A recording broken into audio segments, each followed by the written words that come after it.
Cameron? Blink if you understand me. Cameron has never been in love. At least nobody's ever been in love with him. If things don't change for him, he's gonna marry the first girl he lays. And she's gonna treat him like shit. Because she will have given him what he has built up in his mind as the end-all, be-all of human existence. She won't respect him. Because you can't respect somebody who kisses your ass. Just doesn't work.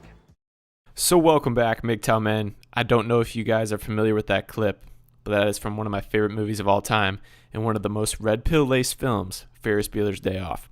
So for those of you that don't know the movie, I'm going to give you a brief synopsis based on the lovely interweb summary, and then I'll also talk about that clip in particular. So Ferris Bueller has an uncanny skill at cutting classes and getting away with it. Intending to make one last duck out before graduation, Ferris calls in sick, borrows a Ferrari, embarks on a one-day journey through the streets of Chicago. On Ferris's trail is high school principal Rooney, determined to catch him in the act.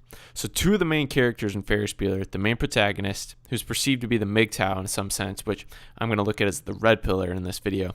He goes his own way. He does not stress about missing school or getting caught by the principal. On the other hand, he had the popular girlfriend, Mia Sarah, known as Sloane Peterson, and she was all over him. She even utters at one point that she's going to marry him one day in the movie. And Cameron, on the other hand, who you've probably seen in other movies, Alan Ruck, wears the Gordie Howe Detroit Red Wings jersey, is the focal point of today's video and a specific line about him. So he's Ferris's friend, and I would describe him as the indecisive Eeyore type character. So while Cameron has freedom by not having a girlfriend in the movie and being able to go to whatever college he wants after high school or to go whatever route he wants in life, different from Ferris, he accepts being in prison to things like his personal annoyances about life, rules and restrictions at school, and the end that are set forth by his father, who doesn't give him any attention, instead focuses on his car and his home. So a synopsis of Cameron helps paint the picture of tinges of blue pill nature and TFL behavior. So Cameron's own excessive worrying is another key contributor to his drab outlook on life. So let's not forget his submissive surrender of his own needs to pacify others. He worries about his health, but he leaves the house to hang with Ferris. He worries about getting in trouble at school, but he lies to the dean of students. He worries about his ruining his father's rare Ferrari, but he joyrides with it anyway, caving into the whims of peer group role model. Blue pill. TFLer also. So one of the pillars of MGTOW is not only going your way for the sake of going your own way, it's also to work on your ability to remove fear of other people and their opinions of your life, okay, and what you choose to do. In Cameron's entire existence, including the scene in which he lashed out and smashed the bumper on his dad's Ferrari, they end. If you haven't seen it, go see it. It's fueled by his perpetual concern for others' opinions. And blue pill thinking, if you look at it, believes that the system that you're living in, for Cameron, his inferiority and metaphorical prison created by his overbearing parents, is the only system that he can operate in.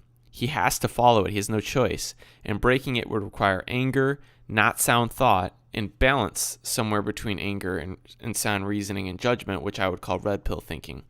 And that would be the meekness that I talked about in the other video the other day.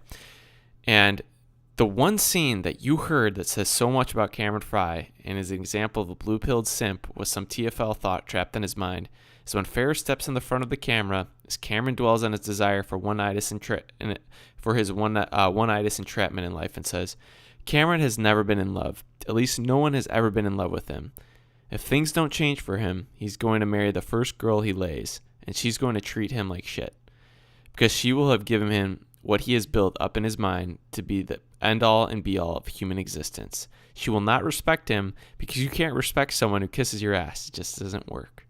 So let's dissect this and look at it for the red pill nuggets that I would have never thought of before going MGTOW. That's one of the beauties of MGTOW.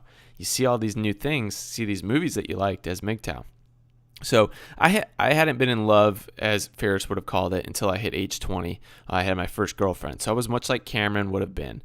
I came dangerously close to marrying this girl or thinking that I should marry this girl. And as a man, the biological inclination to fall for a girl and to commit to a girl that you have sex with out of the notion of loyalty is really strong.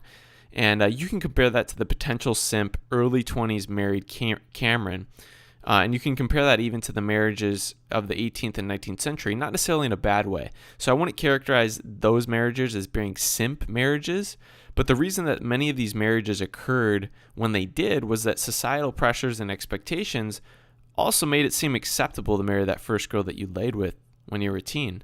So you gave time for that loyalty gene, whatever it was, to kick in as a male.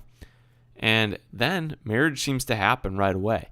And you also don't give yourself enough time to see that the world has 3.5 million females in it, or whatever it had during the 80s when John Hughes made the movie. So even still, a guy like Cameron living in an opulent suburb during a relatively sound time economically would have had thousands of sexual opportunities as a male. So you give him enough time after having sex a few times, especially with what old CL Baird 40 says in one of his videos, the rule of 50 or 100, which states that when you pass having sex that many times with a particular girl, whatever the number is, you start to realize that things aren't that special anymore.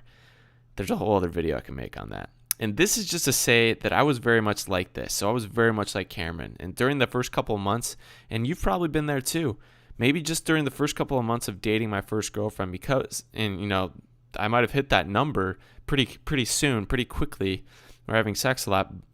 Cameron would not give himself that amount of time to get through it. And that's one of the major pillars of truly going red pill is self-worth, and realizing this isn't really what I'm selling out for this. And this brings up Cameron as TFL. And so while Cameron doesn't perfectly fit a TFLer, he is the opposite of Ferris Bueller, okay? So who would probably align himself somewhere between being a PUA and a red pillar. I could see him really being a PUA type guy. He kind of already is. And TFLers are typically defined as people that are forced to be lonely because of the perceived impression that they're getting rejected by women.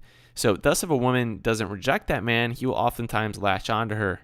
In his eyes, he is what Ferris predicts of Cameron, to be the best in every way, from sex to personality to looks and so forth, that he could get. And thus, he would put up with her bickering, her nagging, her abuse, her derisiveness. And I didn't fully gather my own individual worth until I realized the difference. Here it is, guys. The difference between me as a single man and me as a whipped blue pill man, kowtowing at every request of my first girlfriend. So sure, I did end up dating again after that experience, but the first time dating is often a trial run, guys, that teaches you things, including what your self-worth actually looks like in your life, your time. Thus, my second girlfriend, it only lasted about 1/4 of that time that my first did, about 4 months. And what's at stake here are realities, the red pill, the blue pill, and the purple pill. So they don't really necessarily solely have to do with personality traits or beliefs, so to speak. They have to do with realities and concepts, constructs, existences. So Cameron has chosen to construct a certain reality, a reality that would lead to divorce, and a wife that would end up cheating on him with Ferris Bueller. So this is a message that's framed directly at those of you out there that have gotten out of a relationship recently. Maybe you're struggling to accept the red pill and want to go blue pill again. Maybe you're recovering from a divorce. Maybe you're just trying to understand what your self-worth is, if that BS that your ex put you through was justified or it was a result of having no backbone. So you kind of have to go through that. And this is for you because most likely it was a blue pill reality. It was a Cameron reality. It was a reality that you put up with because you didn't want to take something bitter that would benefit you far more in the long run. You didn't think there'd be another opportunity out there. And once you realize that, you realize the opportunities, girls, aren't really worth it. And once again, girls like a challenge, guys. This last sentence in there really sums it up. I'll read it again for you guys. She won't respect him because you can't respect someone who kisses your ass. It just doesn't work. So it goes like that, and also goes, girls like a challenge, girls like a bad boy, girls like somebody that stands up for themselves. Just the way it is. And that is ingrained in us from culture to culture. I don't care where we're looking. Why do we not like brown nosers? Why don't we like teachers' pets? Why don't we like blue pill white knights? Because they have no self-respect. And girls are the same when it comes to dating, and even more so. So they don't have respect for a guy that would be the backboneless Cameron because he doesn't value himself. And if he doesn't value himself, how is he supposed to fight for food for her, for hunting? How is he supposed to stake his claim in the clan? How is he supposed to stand up to authority at work or make important decisions that would lead to money for her, for him, for the children? She doesn't like it. It's not masculine. And as much as the media and the educational system and Supreme Court likes to tell us that there's no difference between a man and a woman, A woman likes a masculine man. I've never heard of a woman that said a confident man is unattractive because he's confident. Maybe he's not attractive, but it's not because he's confident. And it's just nature. And Cameron would be going against nature, and he would need time to take the red pill. That's why it's more common for a man to accept and continue with dosage of red pills if he's had experience. This isn't always the case, but the strongest, most milligrams in a red pill dosage come following experiences. And heck, why does Ferris's sister end up making out with the lately arrested Charlie Sheen in the movie? They want a guy that's a bad boy, once again, because he probably stuck up for himself at least. At least this is the case sexually. And don't be Cameron in this regard, guys. Don't be a Cameron. Gordie Howe, jersey-wearing Cameron. There are many more qualities of Cameron that I admire and think are great. This is not one instance that I'd point to. So, men, if you have another movie moment in this movie that shouts red pill to you, let me know. If you have not seen the movie, please do yourself a favor and go see the movie now. It would do a lot of good for you, full of red pill moments. I would love to go like minute by minute and just kind of like pull John Madden, like get the telestrator going and narrate it with the red pill narration, watching along on Twitch or something. But if you have a request for that, just want to reach out to me or want to coordinate an interview, hit me up on Twitter at sunrisehoodie or at sunrisehoodie@gmail.com. Guys, be the one to call Abe Froman. Don't be the one to bash your dad's car in because you never stood up for yourself. Be a Ferris. Save Ferris. Save a Ferris. And also, guys, enjoy being alive, okay? I want to send my prayers, my condolences to the families and the people that were harmed in Las Vegas. I don't know much about the situation fully yet, although I'm assuming I did hear it was at a concert at least, Jason Aldean. And each corner we turn, men, could be the final image that we see. So enjoy every minute that you have, please. Capture the moment. I talked about this during my live stream with Darius MGTOW Knowledge and Charles F. Gray. Part of the reason that we go MGTOW is because it affords us more time. And our time on Earth is finite. And as Ferris said, if you don't stop around to take a look once in a while, you might miss it. And it's loaned to us. And it's the most scarce resource on Earth. It's time. So as always, brothers, hoodie's up. Hoodie is running to beat his parents back home.